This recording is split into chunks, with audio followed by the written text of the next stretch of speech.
अस्सलाम वालेकुम।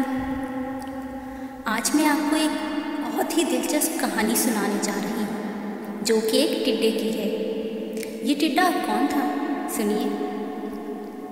एक गांव था जिसमें एक शख्स रहा करता था। उसका असल नाम तो जमील था, मगर उसे पूरा गांव टिड्डा टिड्डा कहता था। वो अपनी इस चिढ़ से बहुत परेशान था और हर वक्त इस बात से छुटकारे की तरकीबें सोचता, मगर गांव वाले कहाँ बाज आने वाले थे। वो जहाँ जाता लोग कहते टिड्डा आ गया, टिड्डा आ गया, टिड्डे ने ये कर दिया, टिड्डे ने वो कर दिया। मगर उसने भी ठान ली और फिर एक दिन उसने अपनी बीवी से कहा, जो कि गांव की चौधरी की हवेली में काम करती थी। उस शख्स ने अपनी बीवी से कहा कि हम दोनों गांव के बाहर रहना शुरू कर देते हैं। उसकी बीवी ने कहा, मगर वो क्यों? उसने कहा, मुझे पूरा गांव टिड्डा टिड्डा कहता है। अब मैंने भी सोच लिया है, मैं इस पूरे गांव को अपना मुरीद बना लूँगा। उसकी बीवी हंसने लगी। उसने कहा, हंसो नहीं, बस वैसा ही करो जैसा मैं कहता हूँ, फिर देखना तुम। उसकी बीवी ने हामी भर ली और वो दोनों गांव से बाहर जाकर रहने लगे। फिर एक दिन उसने अपनी बीवी से कहा कि तुम गांव जाओ और चौधरी की हवेली में जाकर चौधरी की बीवी से मिलो, और हाँ, उससे बातों बातों में चुपके से उसका सोने का हार चुरा लेना। फिर उस हार को हवेली की छत पे जाके छुपा देना, और जब शोर मच जाए कि हार गुम हो गया है तो चौधरी साहब को बताना कि मेरा शौहर बहुत ऊंचा हुआ है, आप उसको बुलाइए, वो बता देगा कि हार कहाँ है। जब उसने चौधरी से कहा तो चौधरी ने कहा, मगर वो तो टिड्डा है। उसकी बीवी ने कहा, आप एक बार बुलाएं तो फिर देखिए। चलिए जनाब, चौधरी साहब ने टिड्डे को बुला लिया।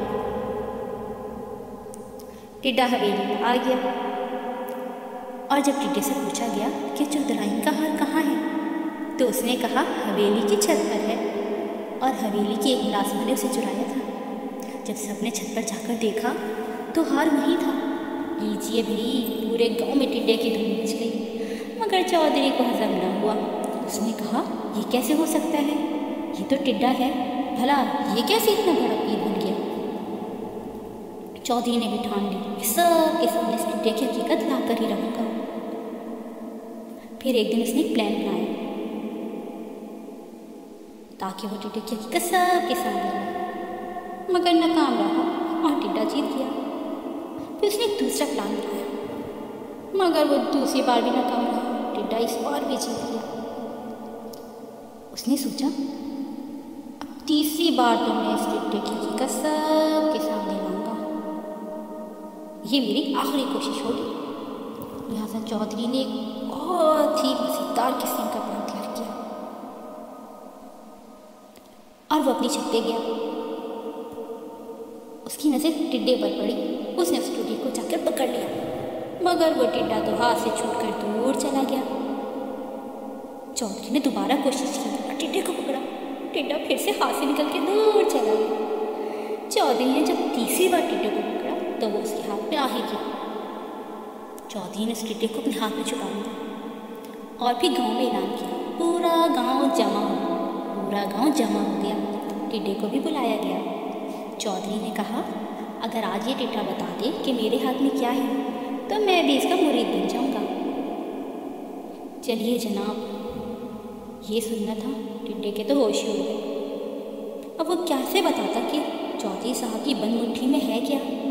सोचता रहा और फिर अपने सर पर हाथ मारकर बोला, आए रे टिड्डे, तेरी किस्मत, पहली दफ़ा जब तुझे चौधरी ने पकड़ना चाहा तो तुमके हाथ नहीं आया। उनका दूसरा प्लान भी नाकाम हो गया और तीसरी बार तो उसकी गिरफ्त में आ ही गया। चल, यही चलती तेरी दौड़। ये सुनना था, चौधरी तो टिड्डे के पाँव में गिर गया और कहने लगा, तुम्हें कैसे पता कि मेरी मुट्ठी में टिड्डा है?